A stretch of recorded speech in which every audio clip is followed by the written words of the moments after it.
Hari ini hari Rabu tanggal 30 Juli 2025. Penanaman kembali kolam yang baru. Ini kolam yang ke-8. Kolam yang ke-6 baru ditanami lagi.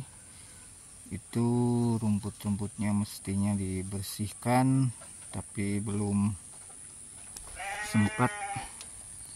Ya, ini penanaman yang sekarang sedang saya lakukan. Sudah beberapa minggu didiamkan sehingga mengendap, baru hari ini saya tanami. Matahari sangat terik, tidak ada hujan sudah beberapa minggu. Semoga dalam waktu dekat segera turun hujan.